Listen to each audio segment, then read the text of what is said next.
Saudara 7 terpidana kasus pembunuhan Vina dan Eki dibawa Polda Jawa Barat.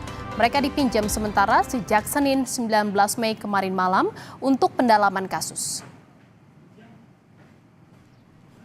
Dari informasi Lapas Kelas 1A Kesambi, Kota Cirebon, Jawa Barat, ke-7 terpidana ditempatkan di 3 lapas berbeda, yakni Rutan Bandung, Lapas Narkotika Jelekong, dan Lapas Bancoi.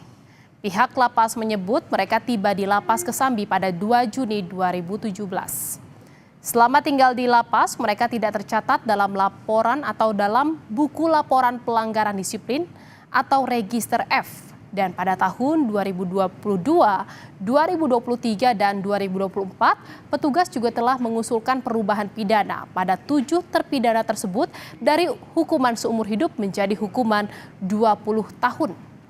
Usai peminjaman terpidana oleh Polda Jawa Barat, ke-7 terpidana akan kembali menjalani proses masa hukuman di Lapas Kesambi sesuai dengan ketentuan surat yang dikeluarkan oleh Kanwil Jawa Barat. Ada permintaan dari Polda Jawa Barat untuk meminjam ke 7 narapidana warga binaan tersebut untuk melakukan pemeriksaan lebih lanjut. Sejak kapan, Pak? Kemarin, sejak Senin kemarin. Sifatnya pinjam atau? Bersifat pinjam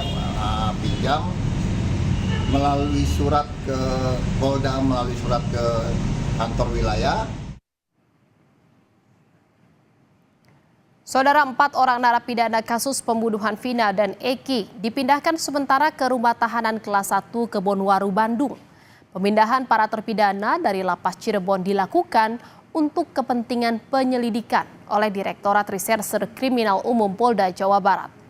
Pihak rutan menerima ke-4 terpidana itu pada Selasa sore. Keempatnya adalah Rivaldi, Hadi Saputra, Supriyanto, dan Eka yang kini sedang dalam proses karantina.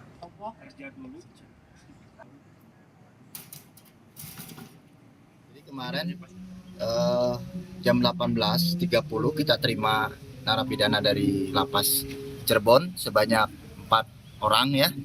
Kita terima 4 orang dan sekarang kita sudah masuk dalam proses karantina. Itu yang membawa ke sini pegawai dari Lapas Cirebon dan dari Polda. Ya, kebetulan dari Polda yang meminta memindahkan ke sini. Itu ada 4 orang. Yang pertama Rivaldi, kedua Hadi Saputra, yang ketiga Supriyanto, yang keempat Eka.